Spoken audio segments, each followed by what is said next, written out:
ખ્યાતિ multi speciality hospital સંદર્ભે Vastrapur police સ્ટેશનમાં પ્રથમ 3 ગુના નોંધાયેલા અને ત્રણેય ગુનાની તપાસ પોલીસ કમિશનર શ્રી અમદાવાદ શહેરના હુકમથી ક્રાઇમ બ્રાન્ચને સોંપવામાં આવેલા હતા અને આ ગુનાની તપાસમાં અત્યાર સુધીમાં 6 આરોપી અટક કરવામાં આવેલા છે। આ ગુનાના જે મૂળ ફરિયાદમાં 5 આરોપીના જે નામ છે એ પૈકી ડૉક્ટર સંજય પટોડિયા જે બેરિયાટ્રિક સર્જન છે અને ખ્યાતિ હોસ્પિટલ્સના ડિરેક્ટરો પૈકીના એક છે। એમની આજરોજ ગોતા સિલ્વર કોલેજ પાસેથી એમની ધરપકડ કરવામાં આવેલી છે। ડૉક્ટર સંજય પટોડિયા જ્યારથી આ ગુનો નોંધાવ્યો 13 તારીખે ત્યારથી જે પ્રથમ રાજકોટ ગયેલા ને ત્યાંથી પછી રાજસ્થાનના અલગ અલગ શહેરોમાં એ ટ્રાવેલ્સમાં અને ટેક્સી કારમાં ફરતા રહેલા હતા અને ધરપકડ ટાળવા અત્યાર સુધી એ અલગ અલગ સ્થળોએ રોકાણ કરેલું હતું એમનું। ખાસ કરીને જયપુર, પાલી, અજમેર, ઉદયપુર અને દિલ્હી આ સ્થળોએ એમણે રાત્રિ રોકાણ અલગ અલગ સ્થળોએ કરેલું અને ઘણી જગ્યાએ જ્યાં 1 થી વધુ દિવસ રોકાવાનું થાય ત્યાં દરેક દિવસે અલગ અલગ હોટલમાં એમણે રોકાણ કરેલું। ડૉક્ટર સંજય પટોડિયા ખ્યાતિ મલ્ટી સ્પેશિયાલિટી હોસ્પિટલમાં ડિરેક્ટર્સ તરીકે કામ કરે છે અને એમનો આ હોસ્પિટલમાં 39% ભાગ છે। એમનો મુખ્યત્વે કામ બેરિયાટ્રિક વિભાગમાં જે સર્જન તરીકેની કામ કરવાની હોય છે। શરૂઆતમાં એમને જે પ્રાથમિક પૂછપરછ થઈ છે ધરપકડ બાદની અત્યાર સુધીમાં એમાં ડૉક્ટર સંજય પટોડિયા જે છે એ શરૂઆતમાં રાજકોટ ખાતેની પંડિત દીનદયાલ ઉપાધ્યાય મેડિકલ કોલેજમાં આસિસ્ટન્ટ પ્રોફેસર તરીકે કામ કરતા હતા અને ત્યારબાદ પદ્મકુંવરબા હોસ્પિટલ રાજકોટમાં ફૂલ ટાઈમ સર્જન તરીકે કામ કરેલું છે એમણે અને 2003-2006 સુધીમાં સરદાર પટેલ હોસ્પિટલમાં કામ કરેલું છે। ત્યારબાદ 2012માં અમદાવાદ શહેર ખાતે ડૉક્ટર મહેન્દ્ર નરવરિયા અને ડૉક્ટર મનીષ ખેતાન સાથે ભાગીદારીમાં Ahmedabad bariatrics and cosmetic private limited નામની કંપનીની એમણે શરૂઆત કરેલી અને એનું જે નામ જે છે હોસ્પિટલનું એમણે એશિયન બેરિયાટ્રિક્સ હોસ્પિટલ તરીકે રાખેલું। આ હોસ્પિટલમાંથી બાકીના બંને જે એમના પાર્ટનર્સ હતા એ અનુક્રમે 2016 અને 2021માં છૂટા થતા એમની જગ્યાએ કાર્તિક પટેલ, પ્રદીપ કોઠારી અને ચિરાગ રાજપૂત કંપનીમાં જોડાયેલા અને એમણે ખ્યાતિ જે બેરિયાટ્રિક્સનું જે હોસ્પિટલ હતી એને ખ્યાતિ મલ્ટી સ્પેશિયાલિટી હોસ્પિટલ તરીકે એમણે શરૂ કરેલી। કોરોનાના સમય બાદ શરૂઆતમાં આ જે હોસ્પિટલ શરૂ થઈને 2021થી અને સંપૂર્ણપણે જે એમનું જે સક્રિય થઈ હોસ્પિટલ તમામ વિભાગો સાથે એ 2022થી થયેલી છે અને જેમ આ જે ખ્યાતિ મલ્ટી સ્પેશિયાલિટી હોસ્પિટલ જે છે એ PMJ યોજના અંતર્ગત એને જે એમ્પ્લિમેન્ટ કરવામાં આવેલું હતું હોસ્પિટલનું અને ત્યાં અલગ અલગ વિભાગોમાં જે પણ દર્દી PMJ યોજના હેઠળ આવરી લેવામાં આવેલા છે જે પ્રકારના આર્થિક ધોરણો અંગેના એ પ્રકારે ત્યાં આવતા પેશન્ટની ત્યાં સારવાર કરવામાં આવતી હતી અને એના અંગેની પ્રપોઝલ્સ PMJ યોજનાઓમાં મોકલવામાં આવતી હતી અને ત્યાંથી મંજૂર થયા બાદ જે પણ નાણાકીય સહાય અથવા તો હોસ્પિટલને મળવાપાત્ર જે રકમ છે એ મળતી હતી। આ જ્યારે આ જે બનાવ બન્યો છે જ્યારે 11 તારીખે એ દિવસે એમણે ત્યાંથી 12 તારીખે હોસ્પિટલથી નીકળી ગયેલા ખ્યાતિ મલ્ટી સ્પેશિયાલિટી હોસ્પિટલથી ગુનો નોંધાયા અગાઉ અને એમણે પોતાની જે રાજકોટ ખાતેની હોસ્પિટલ છે ત્યાં જઈને રાત્રિ રોકાણ કરેલું અને બીજા દિવસે ગુનો નોંધાયા બાદ અગાઉ જણાવ્યું એમ રાજસ્થાનના અલગ અલગ શહેરોમાં દિલ્હી ખાતે એમણે રોકાણ કરેલું છે। હાલ પ્રાથમિક પૂછપરછમાં આટલી માહિતી ઉપલબ્ધ થયેલી છે।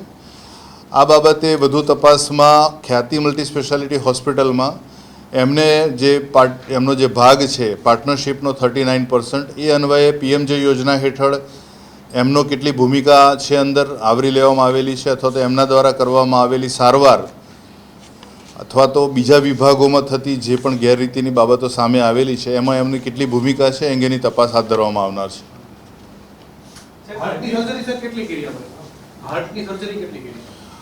ડૉક્ટર સંજય પટોડિયા પોતે બેરિયાટ્રિક સર્જન છે એટલે એમને માત્ર બેરિયાટ્રિક સર્જરી જ એમના ભાગે આવતી હતી, એ વિભાગ એમના દ્વારા સંભાળવામાં આવતો હતો। તો પીએમજેવાય અંતર્ગત એમણે બેરિયાટ્રિક ઓપરેશનો કેટલા થયા? પીએમજે યોજના હેઠળ પીએમજે યોજનામાં બેરિયાટ્રિક સર્જરી હજુ સામેલ કરવામાં આવેલી નથી, પણ હમણાં છેલ્લા કેટલાક સમયથી બેરિયાટ્રિક સર્જરીને હેલ્થ ઇન્સ્યોરન્સમાં સામેલ કરવામાં આવેલી છે.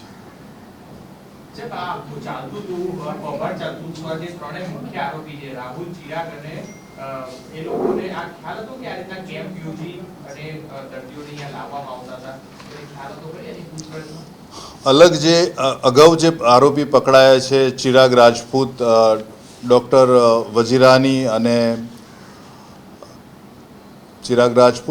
વજીરાની અને રાહુલ જૈન, એ લોકોની જે કામ કરવાની પદ્ધતિ હતી અથવા તો એ જે લોકો કેમ્પ યોજી અને દર્દીઓને હોસ્પિટલ ખાતે લાવવામાં આવતા હતા, એમને જે કાર્ડિયાક વિભાગમાં જે પ્રકારની સારવાર આપવામાં આવતી હતી, હાલના આરોપીનું એવું કહેવું છે કે એ મારો વિભાગ ન હોય, ત્યાં જે ચાલતી પ્રવૃત્તિ બાબતે મને પૂરતી માહિતી નહોતી, પણ માનવાને કારણ છે કે હોસ્પિટલના એ ડિરેક્ટર છે, એક જ બિલ્ડિંગમાં હોસ્પિટલના તમામ વિભાગો આવેલા છે, એમની મંથલી બોર્ડ ઓફ ડિરેક્ટર્સની મિટિંગ પણ થાય છે, એટલે આ પ્રકારની પ્રવૃત્તિથી એ માહિતગાર હોય એ શક્ય છે.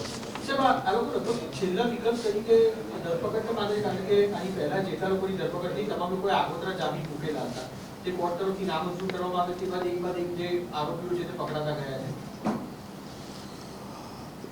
આ ગુનો નોંધાયા પછી અને જ્યારથી ક્રાઇમ બ્રાન્ચ પાસે આ તપાસ હાથ ધરવામાં આવેલી છે, ત્યારથી આ ગુનાના જે ફરિયાદમાં ઉલ્લેખ કરેલો અથવા તો જે પણ જેની ભૂમિકા છે આ ગુનામાં, આ જે આખી ગેરરીતિ આચરી અને જે પણ પેશન્ટ્સના મૃત્યુ થયેલા છે, આ તમામ તપાસમાં તમામ આરોપીઓને પકડવા માટે અમારી ઘણી બધી ટીમો કાર્યરત છે, હજી પણ કાર્યરત છે, અને હ્યુમન સોર્સિસ અને technical resources, even technical cyber એક્સપર્ટ્સની પણ મદદ લેવામાં આવેલી છે. જેમ અગાઉના પકડાયેલા આરોપીઓ જે અલગ અલગ વિદેશી એપ્સ વાપરી અને કમ્યુનિકેશન કરતા હતા, એ પણ એટલે ક્યાંય પણ એવું નથી કે આરોપી પહેલાં આગોતરા જામીન મૂકે છે અને પછી પકડાય છે. આગોતરા જામીન મંજૂર કરવા અને રદ કરવા એ નામદાર કોર્ટની પોતાની હકુમત છે, અને જે આરોપી નથી પકડાય એ પણ આગોતરા જામીન મૂકી શકે છે.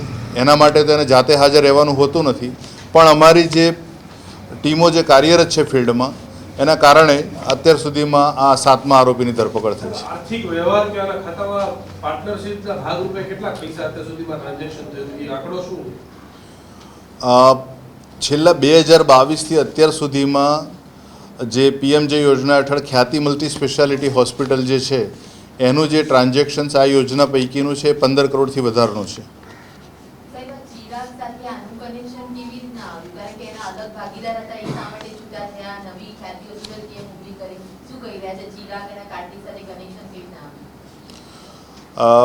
જ્યારે એશિયન બેરિયાટ્રિક હોસ્પિટલ્સ જ્યારે એમણે શરૂ કરી હતી, અગાઉના ડૉક્ટર્સ જે એમના પાર્ટનર્સ હતા, ડૉક્ટર નરવરિયા અને ડૉક્ટર ખેતાન, એ લોકોના છૂટા થયા પછી આ લોકોના સંપર્કમાં આવેલા હતા, ખાસ કરીને કાર્તિક પટેલ અને ચિરાગ રાજપૂતના, અને એમની જે પ્રપોઝલ હતી કે મલ્ટી સ્પેશિયાલિટી હોસ્પિટલ આ રીતે બનાવીએ જેથી ઘણા બધા વિભાગો સાથેની હોસ્પિટલ હોય અને કામ થઈ શકે. આજે અગાઉ એમણે આ બેરિયાટ્રિક હોસ્પિટલ જે એશિયન બેરિયાટ્રિક હોસ્પિટલ્સમાં પેલા ભાગીદારો કેમ છૂટા થયેલા છે એ અંગેની તપાસ બાકી છે, પણ હાલ અત્યારે તપાસનો મૂળ હેતુ જે ફરિયાદ છે એ અનુસંધાને જ છે. એટલે ફરિયાદમાં જે પણ પ્રકારના આક્ષેપો થયેલા છે, ફરિયાદ જે પ્રકારે એના તત્વો સાથેની નોંધાયેલી છે, તો એના પૂરતા જેટલા પણ પુરાવા અને સમર્થન મળે એ પ્રકારની તપાસ હાલ ચાલી રહેલી છે.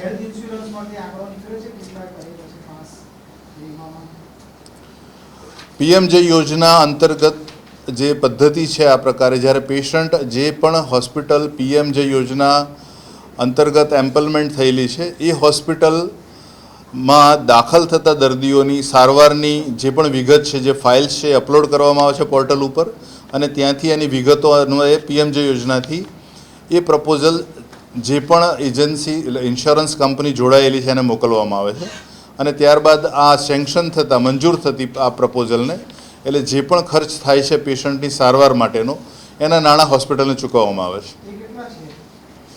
એ દર્દીની જે સારવાર થઈ છે એના ઉપર આધારિત છે. કાર્ડિયાક છે, અન્ય વિભાગો જે પણ છે, એ પ્રકારે અલગ અલગ પ્રકારે દર્દીની સારવાર માટે જે નક્કી કરવામાં આવેલી રકમ છે એ આધારે નાણાં જે તે હોસ્પિટલને ચૂકવવામાં આવે છે.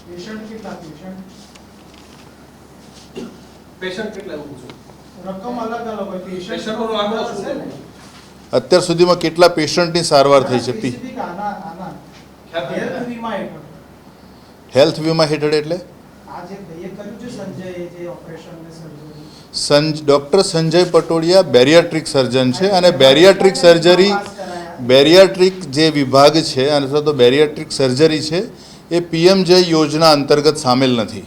નથી એ પ્રકારની સારવાર પીએમજય યોજનામાં થતી નથી. એ માત્ર જેણે હેલ્થ ઇન્સ્યોરન્સ લીધેલા છે એમ જ આવરી લેવામાં આવેલી છે અને હેલ્થ ઇન્સ્યોરન્સ એ વ્યક્તિગત અને વ્યક્તિગત કંપની જે હોય એ પોતાની જે તે વ્યક્તિની પોતાની ચોઈસ છે. એ કેટલી સર્જરી કરી છે એણે જે ઇન્સ્યોરન્સમાં પાસ થઈ ગયો 200 500 1000 5000 બેરિયાટ્રિક સર્જરી એમણે કેટલી કરેલી છે હવે એમની પૂછપરછમાં જાણીશું. અગાઉ જે આરોપી પકડાયા હતા 6 જણા એમાંથી આ આરોપી સાથે સીધા સંપર્કમાં હોય એવા કોણ કોણ? જે મુખ્ય આ જે ફરિયાદ નોંધાઈ છે મુખ્ય 5 આરોપી વિરુદ્ધ એ બધા એક જ હોસ્પિટલમાં કામ કરે છે, બધા જ એકબીજાના સંપર્કમાં છે. એ પૈકીના 3 બોર્ડ ઓફ ડિરેક્ટર્સ છે તો સંપર્ક તો સામાન્ય વસ્તુ છે. પકડાયેલા આરોપીઓને આની વાત છે.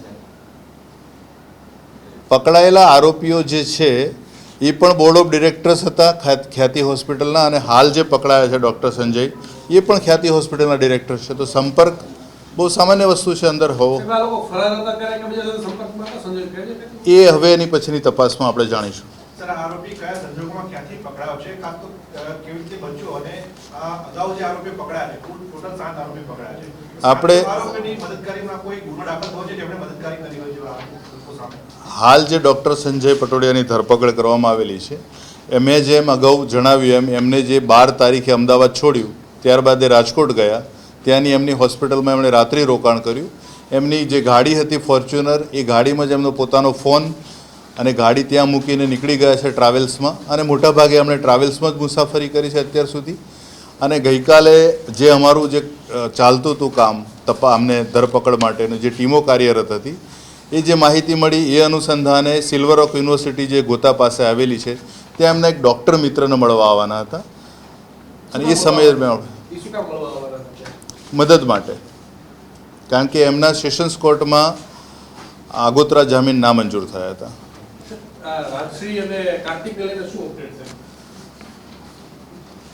બંનેને જે રીતે કાર્તિક પટેલને અત્યાર સુધીની જે માહિતી છે એ પ્રકારે એ ભારતમાં નથી અને જયશ્રીબેન જે કોઠારી છે જે આમાં એમનું જે આરોપી તરીકેનું નામ છે એમની પણ ધરપકડ માટેની કાર્યવાહી આજ ચાલુ રહેલી છે. સાહેબ અત્યાર સુધી પીએમજે અને અધિકારીઓના ડોક્ટરોના નિવેદન લીધા છે એમાં અપડેટ જે ખરું એ કંઈ સ્વીકારે છે?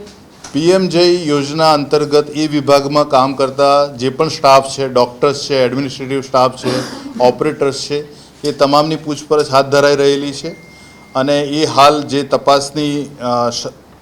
તપાસ હેઠળની જે બાબતો છે એ અત્યારે જાહેર કરી શકાય એમ નથી. સાહેબ આજે આરોપીઓ છે એમની મિલકત ટાંચમાં લેવાની વાત હતી તો અત્યાર સુધીમાં ક્રાઇમ બ્રાન્ચે જે તપાસ કરી એમાં કેટલા કરોડની મિલકતો મળી આવી છે કુલ મળીને? આરોપીઓની મિલકત ટાંચમાં લેવાનો 2 સંજોગોમાં ઉપસ્થિત થાય છે પ્રશ્ન. જ્યારે આરોપી પકડાતો નથી એના વિરુદ્ધનું ધરપકડ વોરંટ ઇસ્યુ કરવામાં આવે છે ત્યારબાદ પણ ન પકડાતા પ્રથમ એની મિલકત જપ્તી ને ત્યારબાદ એને ભાગેડું જાહેર કરવામાં આવે છે. આ ગુનાના કામે હાલ સમય મર્યાદામાં જેટલા પણ આરોપી પકડાયેલા છે એટલે એ પ્રશ્ન એ સ્થિતિ હાલ ઉપસ્થિત થયેલ નથી. Okay okay